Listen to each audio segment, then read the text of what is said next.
Pongo la grabación. ¿Alguna preguntita? Le llegó mi trabajo, ¿no? Por las dudas. Sí, sí, sí. ¿No te respondí? No sé. A mí me parece que sí. No, pero preguntaba por las dudas. Sí, llegó, sí, sí. Creo que lo respondí, fíjate. ¿Sí? ¿Alguna otra pregunta? Empezamos entonces. Sí.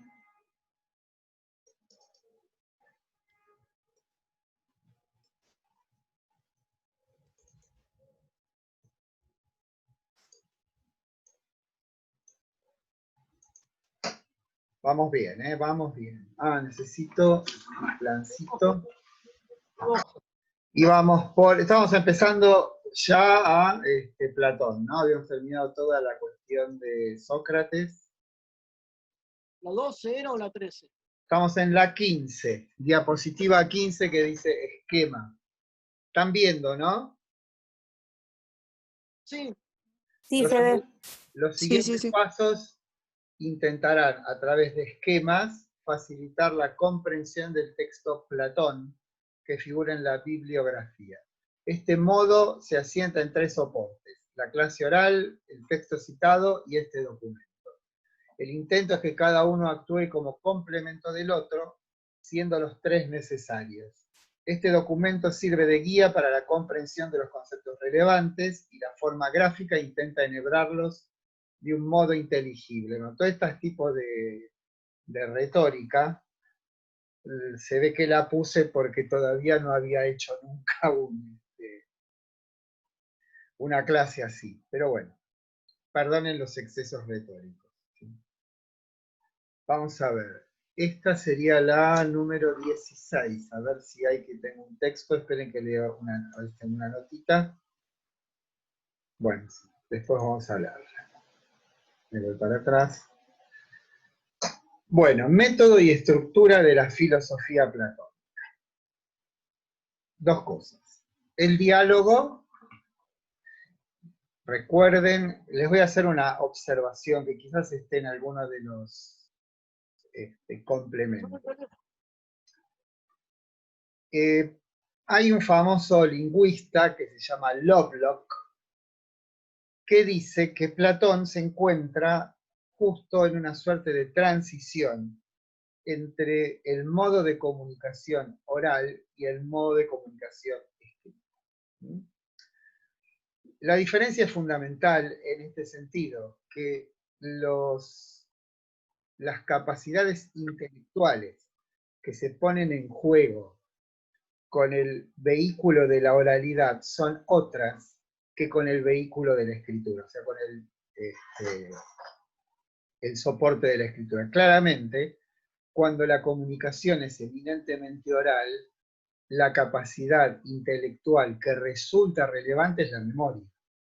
¿Por qué? Porque la comunicación del saber estaba fuertemente ritualizado, o sea, era una situación en la cual alguien exponía, decía, como la diosa de Parménides, y los demás escuchaban.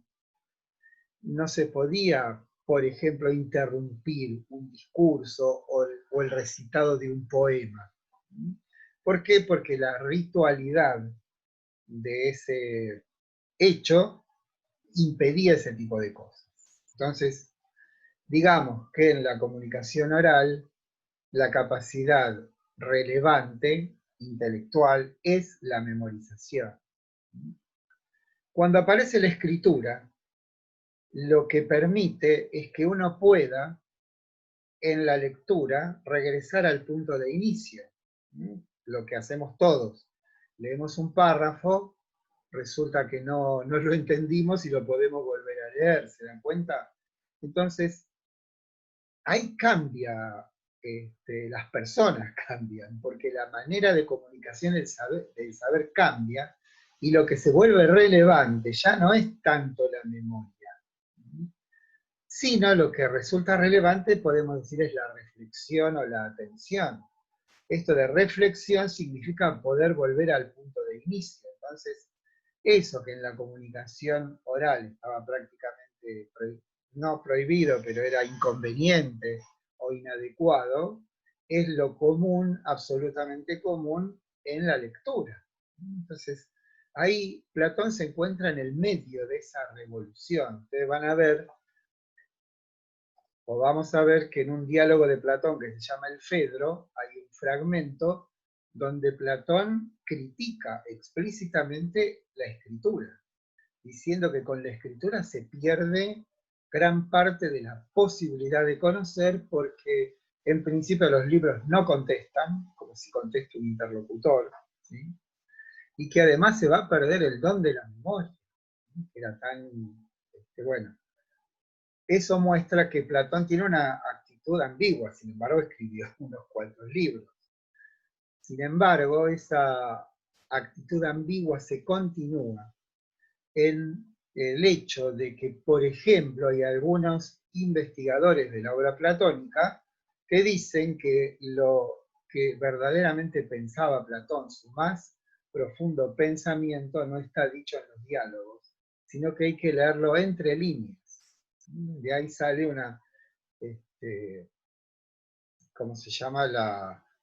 La lectura secreta o los discursos secretos, o bueno, no secreto en el sentido de misterio, sino que hay una anécdota que dice que Platón mismo había expuesto su pensamiento públicamente y que había sido abucheado, digamos más o menos. ¿Por qué?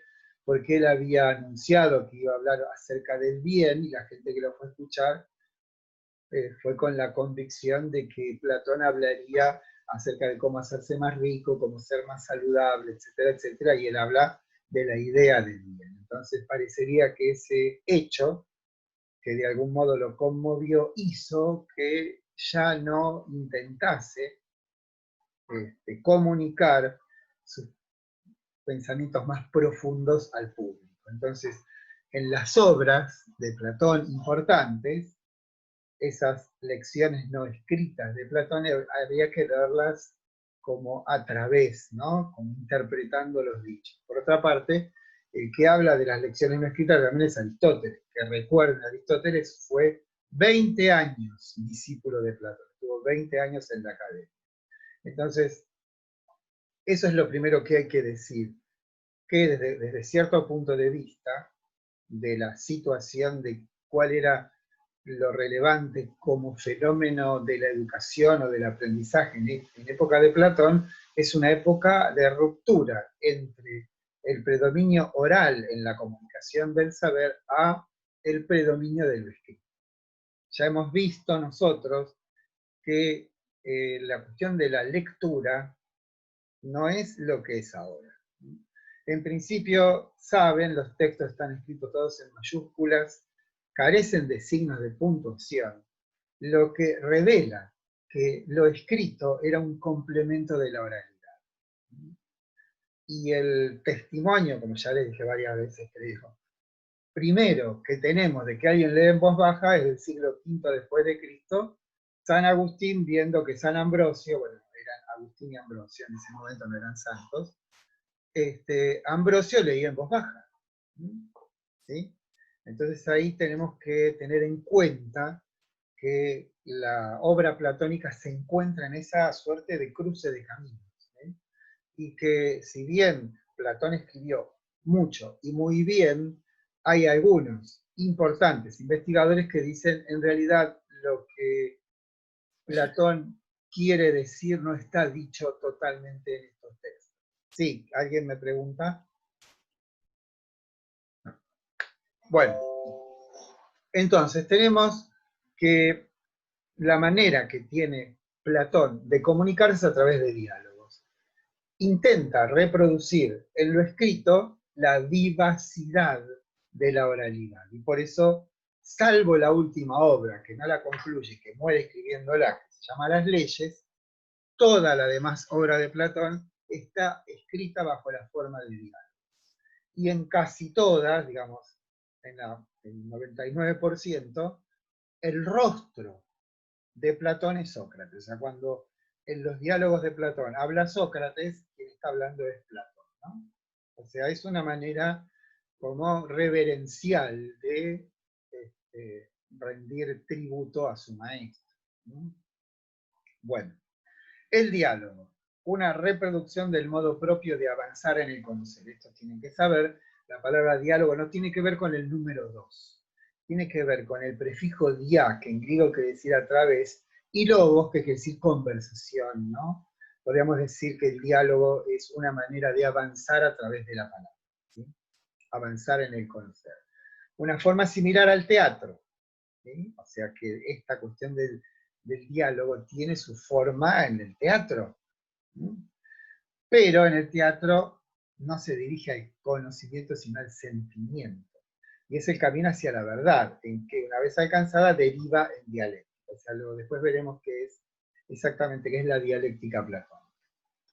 Acá hay un anticipo, dice, la dialéctica es el saber deslizarse de un modo familiar en el orden de las ideas. Todo esto por ahora no les dice nada. La doctrina de las ideas. Teniendo en cuenta todo lo que hemos dicho acerca de esas señaladas experiencias en las que se nos aparece de un modo a veces imprevisto, como un acontecimiento, una determinada experiencia que nos habla de un orden diferente de lo cotidiano, y agregamos además que Platón sería aquel que de un modo riguroso, accesible, nos enseña un camino, eso quiere decir método, para que esas experiencias, en lugar de ser experiencias excepcionales, se transformen en convicciones. Eso es el propósito platónico. Y cuando hablo de convicciones, hablo de algo que constituye de modo íntegro nuestro carácter, nuestra naturaleza, ¿no? A eso hablo cuando hablo de convicción. Por eso toda la tarea socrática consistía en disolver convicciones o en transformar convicciones. ¿Por qué? Porque, como también dijimos, uno cree que camina sobre la tierra, pero en realidad camina sobre sus convicciones. Esa es la manera que tenemos nosotros los seres humanos de vivir. Ahora, si nuestras convicciones se han establecido de un modo inconexo, de un modo desarticulado, lo que tenemos son personas desarticuladas. La tarea tanto socrática y aún más platónica consiste en reordenar ese orden de convicción. Y ese reordenamiento tiene como único fundamento la, entre comillas ahora, convicción de que existe un orden superior. Y ese orden superior es accesible, y es accesible a través del conocimiento. Por eso Platón no es un profeta, sino que es un filósofo. Un profeta diría, yo te voy a salvar si tenés fe en esta o tal creencia. Platón diría, yo te salvo, pero no es que te salvo yo, vos te salvás a través del conocimiento. Bueno, la doctrina de las ideas, que es el asunto fundamental. Hay una instancia no humana en el hombre y es de naturaleza divina. El alma, la psique, aquello que ya venimos conociendo desde el libro de Rode, ¿no? El texto de Rode y el texto de Dodds acerca de la naturaleza divina del alma.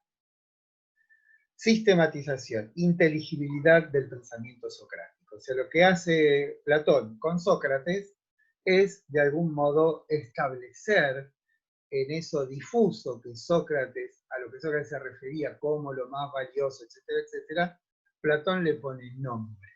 Y aparte de ponerle nombre, indica cuál es el orden en que existen esas ideas.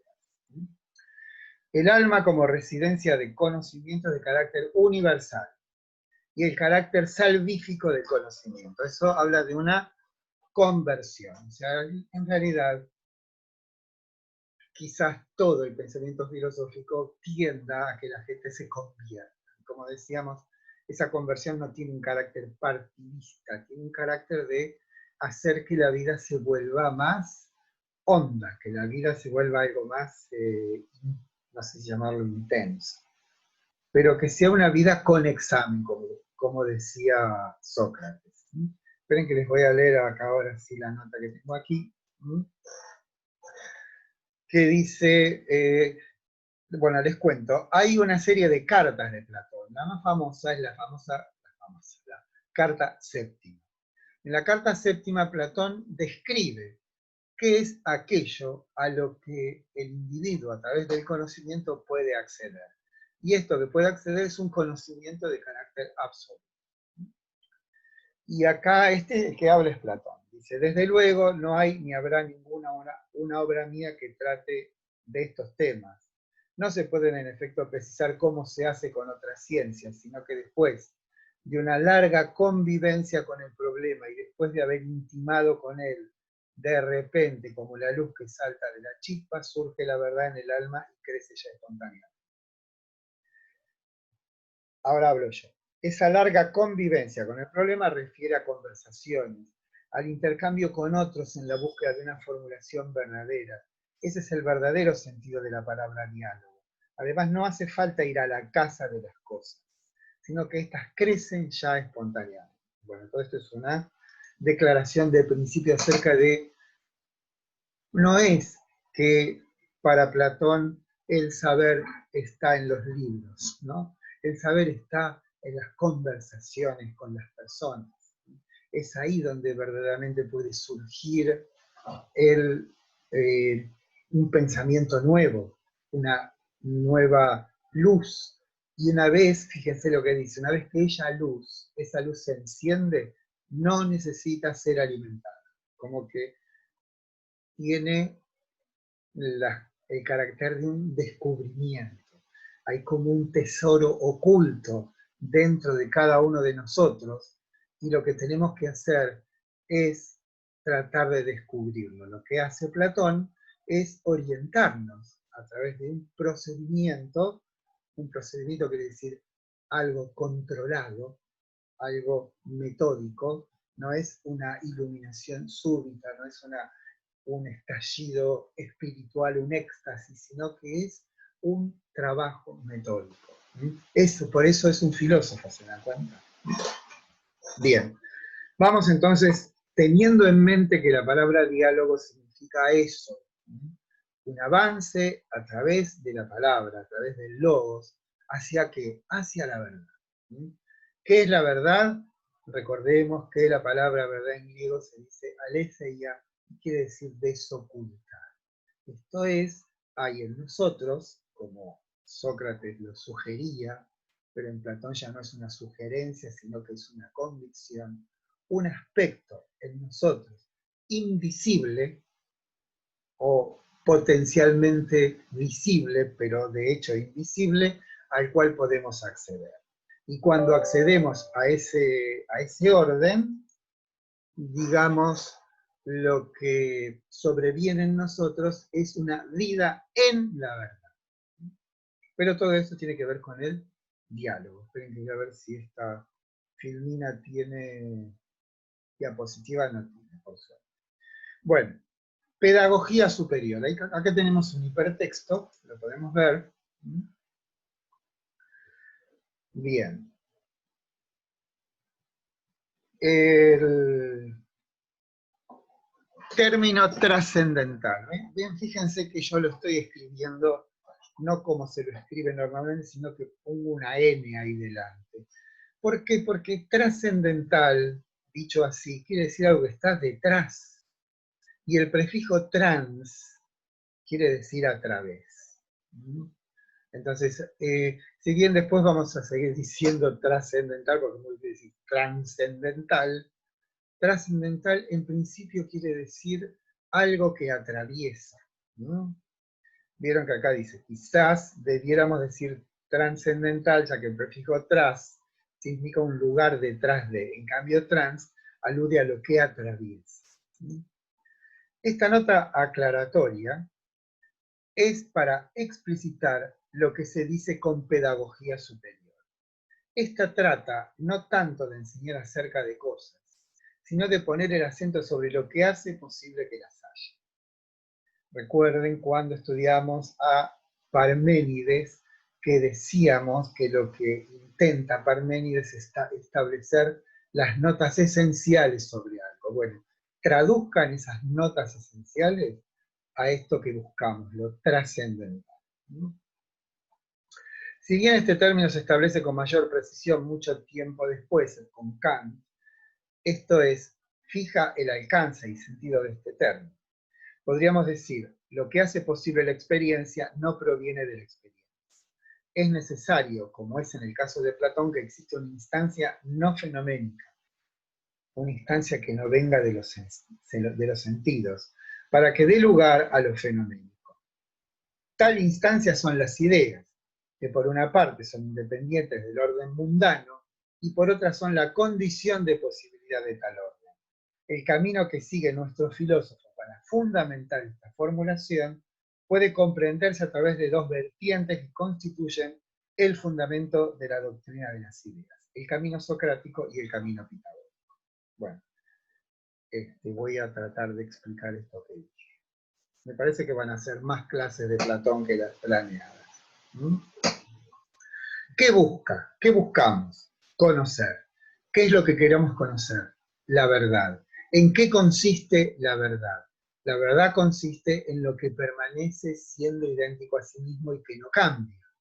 ¿Existe alguna posibilidad mundana, humana, de acceder a eso?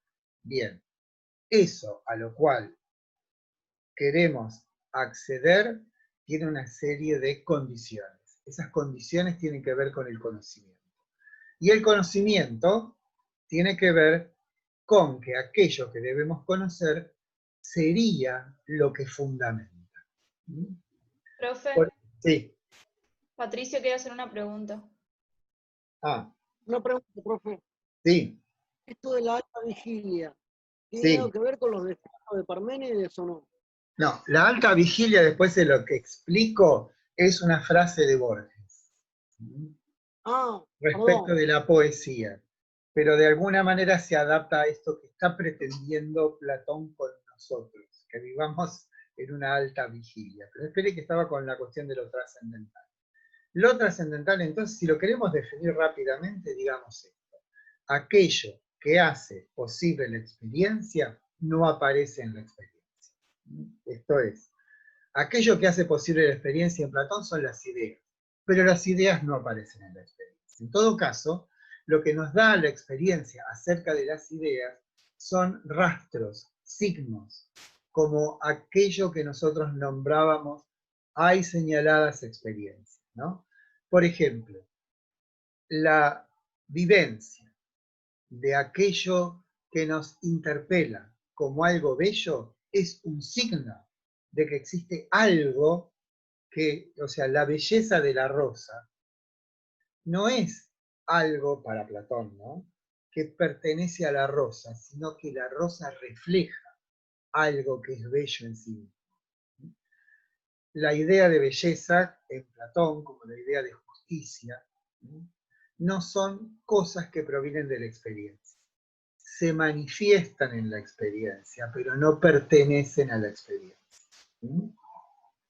Todo esto que lo digo así y que parece tan complejo, van a ver cómo a medida que vamos avanzando se va a ir aclarando. Pero hay que plantear en principio cuáles son esas nociones básicas para después ir como explicitándolas. Bueno, pedagogía superior.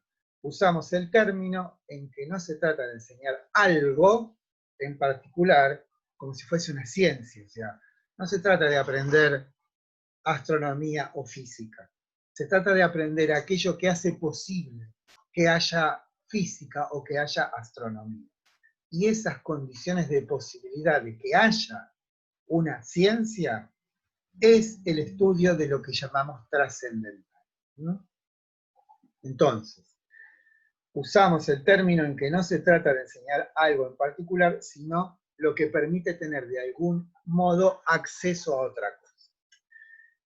Esta propuesta platónica tiene como resultado, o debería tener como resultado, que nuestra vida se establezca en una alta vigilia.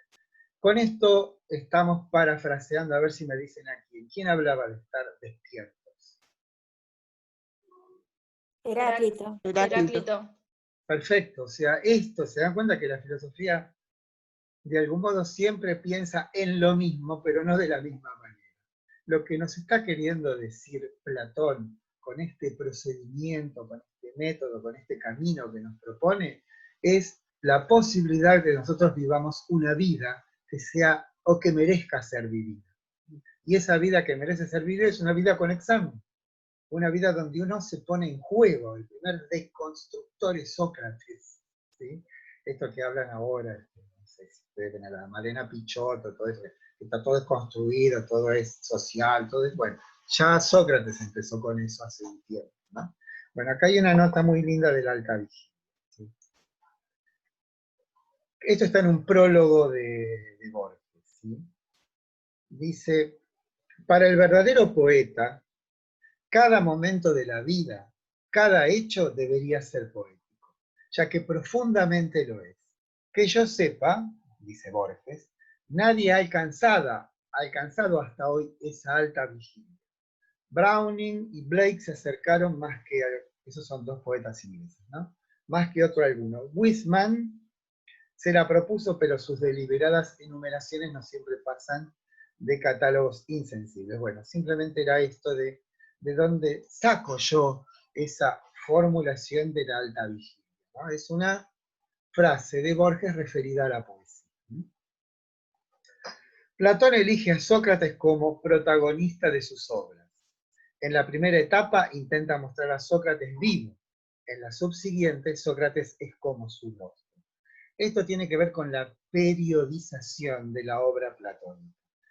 Como sabemos, ya hemos dicho, las primeras obras de Platón tienen como principio y fundamento evocar, registrar, dejar para la posteridad. En ellas hay un ánimo de reconocimiento hacia su maestro. Eso se llaman diálogos socráticos, donde, como es el Laques, que vimos algo, lo que se muestra es a Sócrates deambulando por Atenas, teniendo conversaciones con diferentes interlocutores. Y las conversaciones tienen que ver sobre la belleza, sobre la amistad, sobre la piedad, sobre el valor, etcétera, etcétera. O sea, es como que Platón intenta, a través de esos diálogos llamados socráticos, dejar para la historia un registro válido, genuino, de qué hacía Sócrates. Luego de la muerte de Sócrates, Platón hace un largo viaje y cuando regresa, recordemos que en ese viaje visita el sur de Italia donde entra en conversaciones con los pitagóricos. Vuelve entonces a Atenas, funda la academia, que es esta suerte de universidad que dura 1000 años, y además trae consigo la doctrina de las ideas.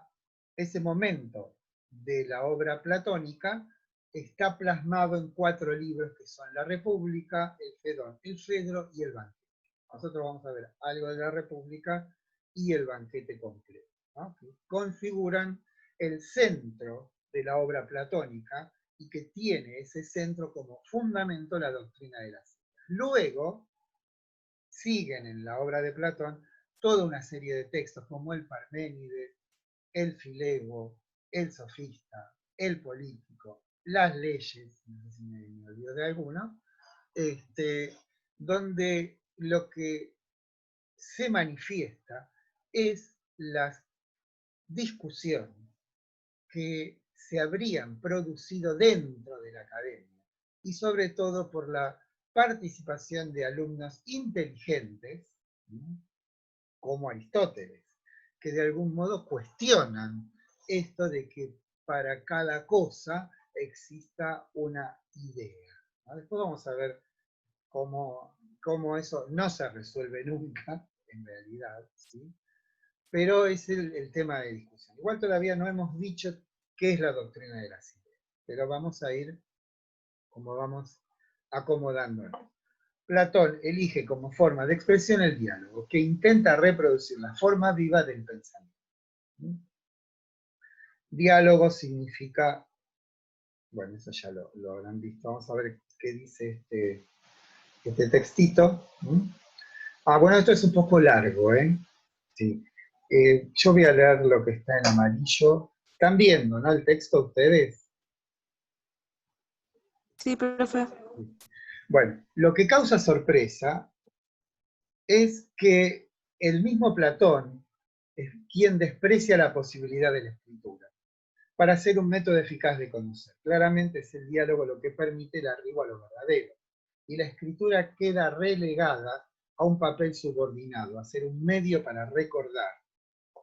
Pensado los libros como registros inertes, que siempre contestan lo mismo cuando los interrogamos. O sea, lo que parece ser la falta mayor, o mejor dicho, la carencia mayor de la escritura, es que responden lo mismo. Y un interlocutor en una conversación viva puede variar, puede cambiar, puede profundizar. En cambio, los libros son, o sea, a nosotros nos parece absurdo eso, pero en ese momento, como yo les decía, de transformación de la manera de expresarse y de registrar el conocimiento es importante. Les sugiero que después lean todo esto porque es largo. Esto es una parte del diálogo que se llama el Fedro, ¿no? Que corresponde a estos 4 de la parte central del pensamiento platónico. Dice Sócrates, ¿por qué es impresionante, Fedro, lo que pasa con la escritura? Y por lo que tanto se parece a la pintura. En efecto, sus vástagos están entre nosotros, como si tuvieran vida. Pero si les preguntas algo cuando ese vástago son los libros, ¿no? Responden con el más altivo de los silencios. Lo mismo pasa con las palabras escritas. Como ven, Platón es un extraordinario escritor. Dice así, las palabras ruedan por doquier, igual que los entendidos como entre aquellos a los que no les importa en absoluto, sin saber distinguir a quiénes conviene hablar y a quiénes. A ver si hay algo más, creo que hay algo más al final. Esta es toda la historia, como un mito que cuenta sobre los egipcios. Y creo que acá, esto ya lo dije, hay un final donde se resume todo esto que se dice acerca de las falencias de la escritura. ¿Sí? Una paciencia, porque creo que está sobre el final.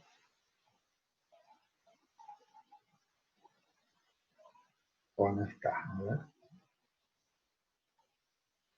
No. Bueno, entonces es simplemente eso que estaba en amarillo. Yo creí que había algo más. Pero aquí tienen ustedes de primera mano cuáles son las críticas que hace Platón a la escritura. Además, podemos agregar, y creo que también está dicho más adelante, que lo que se pierde con la escritura es inconmensurable para Platón. Primero se pierde la visión del interlocutor. Se pierde la actitud corporal. Se pierde el tono de voz. Se pierde el rostro, la expresión. ¿Sí? Cuando yo estoy hablando, cuando ustedes están hablando, hay una diferencia en los tonos, enfatizamos algo, degradamos algo, hay la tonalidad de la voz, la expresión a través de los movimientos de las manos, del cuerpo, del caminar o el quedarse quieto, el movimiento de la cabeza, del rostro, la mirada, son todos, fíjense, todo lo que se pierde con la escritura. Y Platón le parece una pérdida que es insalvable. No hay manera de poder como complementar en la escritura lo que se pierde de la oralidad, ¿no? Y además, y fundamentalmente, lo que irremediablemente se pierde con la escritura es el silencio del maestro. El silencio del maestro a veces es mucho más pedagógico que 1000 palabras. Tengan en cuenta que aquí lo que entra en juego es un término que después vamos a utilizar mucho en Aristóteles, que es la palabra kairos. Kairos en griego quiere decir el sentido de la oportunidad. Y el sentido de la oportunidad vale tanto para el pedagogo como para el estratega, el que dirige la batalla, como para el médico. Piensen ustedes en un buen psicoanalista. ¿En qué consiste su intervención? en decir la palabra justa en el momento adecuado. Pero para poder hacer eso, tiene que tener una comprensión global de su paciente, de algún modo ser capaz de poder experimentar aquello que está siendo experimentado en ese momento de su vida por aquel que está atendiendo y decirle en el momento adecuado la palabra adecuada. Fíjense ustedes que eso no ocurre con la escritura. Entonces, todas las críticas que hace Platón a lo que se pierde con la escritura son todas válidas. Lo que pasa es que nosotros ya estamos desacostumbrados a la conversación. Yo me acuerdo cuando era chico que en mi casa, yo viví con mis abuelos mucho tiempo, había tertulia. O sea, venían los amigos, venían los parientes, venían los hijos, y se sentaban en el patio, tomaban mate y conversaban.